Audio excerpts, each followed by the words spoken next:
Hello साथियों, आप सभी का स्वागत है आपके अपने प्लेटफॉर्म क्लियर सिविल एग्ज़ाम पर। दोस्तों, आज के लेक्चर में हम लोग देखेंगे ब्रह्मपुत्रा ड्रेनेज सिस्टम को। कल हम लोगों ने जो समझा था वो था आपका गंगा ड्रेनेज सिस्टम। तो जो आपका गंगा ड्रेनेज सिस्टम था वो भी आपका हिमालयन रिवर सिस्टम का ही एक पार्ट है। उसी तरीके से ब्रह्मपुत्रा भी आपका हिमालयन रिवर सिस्टम का ही पार्ट है। तो सबसे पहले हम लोग ये जानेंगे कि जो आपकी ब्रह्मपुत्रा नदी है, ब्रह्मपुत्रा नदी का जो उद्गम है वो आपका तिब्बत के यांगसी ग्लेशियर से हुआ है। तिब्बत के यांगसी ग्लेशियर से हुआ है। यांगसी ग्लेशियर से जब ये निकलती है उस वक्त इसका नाम होता है यारलुंग शांगपा। यारलुंग शांगपा यानी कि तिब्बत रीजन में इसका नाम होता है यारलुंग शांगपो। ठीक है, जब ये तिब्बत में जाती है, तिब्बत के बाद ये क्या बनाती है, यू शेप बनाती है। यू शेप बनाती हुई ये अरुणाचल प्रदेश से भारत के क्षेत्र में प्रवेश करती है। इसमें प्रवेश करने के बाद ये असम रीजन से होती हुई बांग्लादेश वाले क्षेत्र में पहुंचती है और बांग्लादेश में ये जमुना के नाम से जानी जाती है। और इधर से जो आपकी गंगा नदी आती है, गंगा नदी आपकी बांग्लादेश में पद्मा नाम से जानी जाती है। पद्मा और जमुना का जब संगम होता है, इस संगम के बाद इस नदी को मेघना नदी के नाम से जाना जाता है। और मेघना नदी ही विश्व का सबसे बड़ा डेल्टा बनाती है, जिसको हम लोग कहते हैं सुंदरबन डेल्टा। इस तरीके से जो आपकी ब्रह्मपुत्रा नदी है ये सबसे पहले आपकी निकलती है तिब्बत वाले रीजन से। तिब्बत वाले रीजन में इसको कहते हैं यांगलुंग शांगपो। इसके बाद ये अरुणाचल प्रदेश वाले रीजन में आती है। अरुणाचल प्रदेश वाले रीजन में इसको कहते हैं दिहांग। और अरुणाचल प्रदेश के बाद ये जब असम में पहुंचती है तब इसका जो वास्तविक नाम है ब्रह्मपुत्र, इसको बाद ये ब्रह्मपुत्र नाम से जानी जाती है। ठीक है, तो इसके आप लोगों को 4 नाम याद रखने पड़ेंगे। किस तरीके से, जब ये आपकी तिब्बत वाले रीजन में होती है तब इसको कहते हैं यारलुंग शांगपो। इसके बाद जब ये अरुणाचल प्रदेश में पहुंचती है तब इसको कहते हैं दिहांग। जब ये असम वाले रीजन में पहुंचती है तब इसको कहते हैं हम लोग ब्रह्मपुत्रा। और बांग्लादेश वाले रीजन में इसको कहते हैं हम लोग जमुना। तो ये 4 नामों से इस नदी को जाना जाता है। और जमुना और पद्मा का जब मिक्सअप या हम कहें संगम होता है, इसके बाद इस नदी को हम लोग कहते हैं मेघना। तो इस तरीके से हम लोगों ने बेसिक अंडरस्टैंडिंग की है ब्रह्मपुत्रा नदी के बारे में। अब इसके साथ साथ हम लोग समझेंगे ब्रह्मपुत्रा नदी की सहायक नदियाँ। तो ब्रह्मपुत्रा नदी की जो सहायक नदियाँ हैं उसमें सबसे इम्पोर्टेंट नदी है आपकी तीस्ता नदी, तथा इसके साथ साथ आपकी मानस नदी है। और जो आपके अरुणाचल प्रदेश वाले रीजन में है वो आपकी है एक लोहित नदी।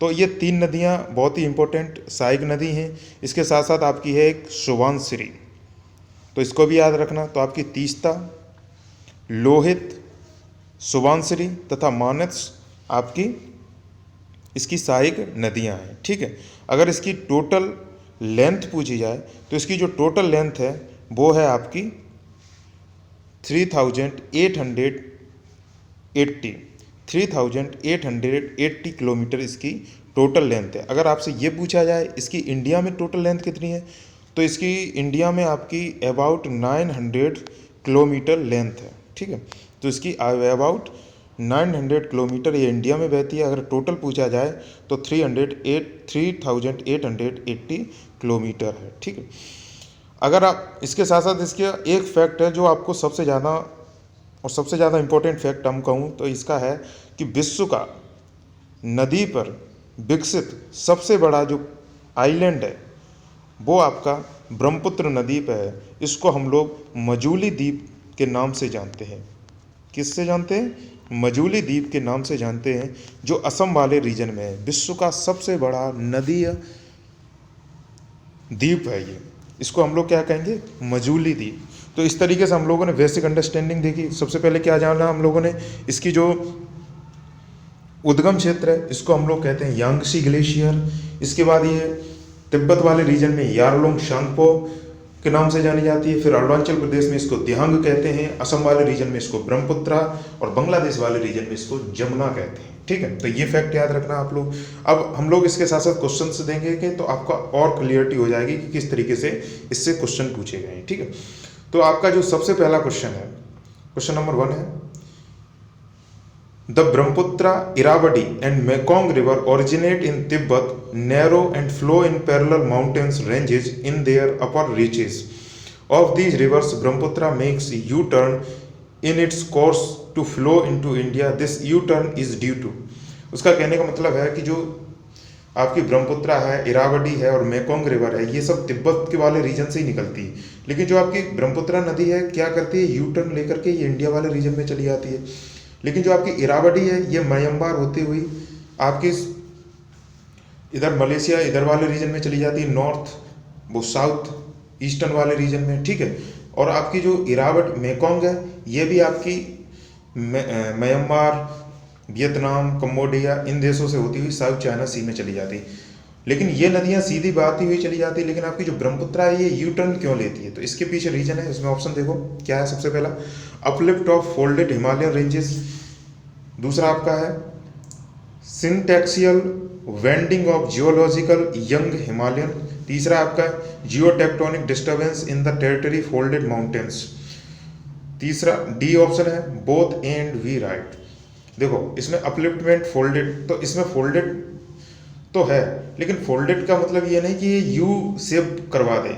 अब फोल्डेड तो मान लो गंगा रिवर भी है, गंगा रिवर के लिए भी होगा, इंडस रिवर के लिए भी होगा, वो तो यू टर्न लेती नहीं है, तो इसका ये ऑप्शन तो सही नहीं होगा। अगला है syntaxial bending of geological young Himalayans. तो सिंटैक्सियल वेंडिंग में क्या होता है, आपके जो भी ईस्टर्न रीजन है आपका, ईस्टर्न रीजन वाले जो भी आपके पहाड़ हैं उनका क्या होगा कि ये इस तरीके से इनकी ऊंचाई वेस्टर्न रीजन की अपेक्षा थोड़ी कम होती है, तो इनका इस तरीके से मुड़ाव होता है। तो जब ये नदी इधर से आती है इससे टकरा करके ये इंडियन वाले रीजन में आ जाती है, तो सिंटैक्सियल इसका मुड़ाव है हिमालयन रीजन का ईस्टर्न साइड पे। ठीक है, तो इसके कारण इसका ऑप्शन बी सही हो जाएगा। अगला क्वेश्चन हम लोग देखते हैं। In India Yarlung Tsangpo river is known as, in India Yarlung Tsangpo जो रिवर है उसको किस नाम से जानते हैं? गंगा, इंडस, ब्रह्मपुत्रा, महानदी। तो अभी हम लोगों ने देखा था किस नाम से जानी जाती है, महानदी, ब्रह्मपुत्रा। लेकिन ब्रह्मपुत्रा आपकी किस रीजन में जानी जाती है? असम वाले रीजन में। लेकिन अगर यहीं पर वो पूछ लेता अरुणाचल प्रदेश वाले रीजन में, तो इसको दिहांग नाम से जानते हैं, और बांग्लादेश वाले रीजन में इसको जमुना नाम से जानते हैं। ठीक है, अगला क्वेश्चन है, near Mansarovar lake in Tibet there is a source of river. तो आपका कौन सी रिवर का सोर्स है? तो इसमें जो आपका ऑप्शन है ब्रह्मपुत्रा, सतलज, इंडस और लोकतदेव। तो इसमें देखो ब्रह्मपुत्रा भी आपकी तिब्बत से निकलती है, सतलज भी निकलती है, इंडस भी निकलती है, तो आपकी ये चारों की चारों नदियाँ तिब्बत से मानसरोवर लेक से ही निकलती हैं। इनके स्रोत अलग अलग हैं, किसी का राकस ताल है, किसी का यांगसी ग्लेशियर है। ठीक है, अगला क्वेश्चन है, consider the following rivers Barak, Lohit and Subansiri and whose are flow in the Arunachal Pradesh. इनमें से कौन सी नदियाँ अरुणाचल प्रदेश में फ्लो करती हैं? तो इसके ऑप्शन देखो, ओनली 1, ओनली 2, 3, 1 and 3, 1, 2 and 3।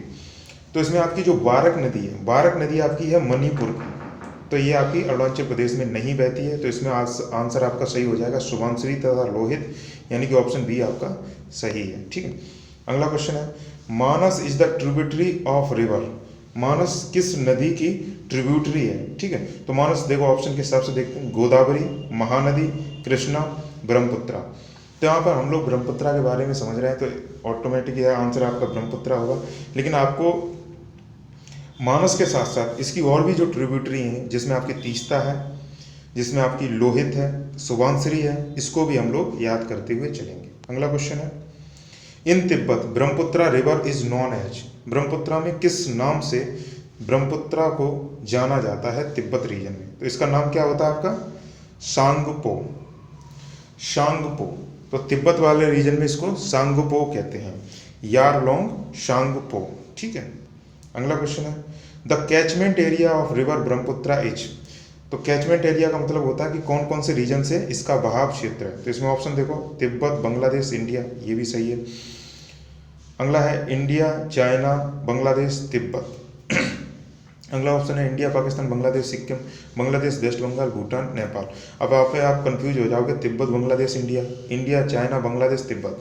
तो देखो चाइना होगा तो तिब्बत, दोनों अलग अलग नहीं हो सकते, तो तिब्बत बांग्लादेश और इंडिया वाले रीजन में। लेकिन आपका जो तिब्बत है ना आजकल चाइना के अंडर में है, ठीक है। तो यहाँ पर उसने ऑप्शन में तिब्बत दे दिया, तो सीधा तिब्बत को ही आंसर यहाँ पर हम लोग मानेंगे, ठीक है। अगला क्वेश्चन है which of the following is are the tributaries of Brahmaputra. तो ऑप्शन है आपके, ऑप्शन में सबसे पहला ऑप्शन है दिबांग, दूसरा है कामेंग, तीसरा है लोहित। तो आपकी ये तीनों की तीनों ट्रिब्यूटरीज हैं ब्रह्मपुत्रा की, सहायक नदियां हैं। देखो कौन कौन सी हैं, सुबांसरी, रेडक, अमाचू, दिबांग, लोहित एंड बारह दिहिंग रिवर्स आपकी ट्रिब्यूटरीज हैं। तो इसमें सबसे इंपॉर्टेंट आपकी कौन सी हो जाएगी, दिबांग, लोहित, आपकी तीस्ता हो जाएगी, सुबांसरी हो जाएगी। ये आपकी कुछ इंपॉर्टेंट नदियां हैं जो आपकी ब्रह्मपुत्रा की सहायक नदियां हैं, ठीक है। अगला क्वेश्चन है which of the following river have almost the same of the beginning, मतलब एकदम सेम बिगिनिंग है इन दोनों की। तो इसमें सेम बिगिनिंग में आपकी होगी ब्रह्मपुत्रा और इंडस की। तो एक ही जगह से दोनों निकलती हैं, ये एक निकल जाती है इधर कश्मीर वाले रीजन में, काराकोरम रेंज से होती हुई ये पाकिस्तान वाले रीजन में चली जाती है, और ये आपकी तिब्बत वाले रीजन से अरुणाचल प्रदेश से होती हुई इंडिया में। तो इसकी सेम दोनों की है। तो ये कौन सी हो जाएगी आपकी, ब्रह्मपुत्रा और इंडस। तो ये कुछ इंपॉर्टेंट क्वेश्चन है जो आपने हम लोगों ने ब्रह्मपुत्रा रिवर से रिलेटेड पढ़े हैं। इसके इंपॉर्टेंट फैक्ट्स भी हम लोगों ने समझे कि क्या क्या इंपॉर्टेंट फैक्ट्स हैं। आशा करते हैं आपको ये लेक्चर पसंद आया होगा। अगर पसंद आया तो प्लीज़ आप इसको लाइक कर सकते हैं, कमेंट में अप्रिसिएट भी कर सकते हैं, और प्लीज़ सब्सक्राइब भी चैनल को कर सकते हैं। धन्यवाद।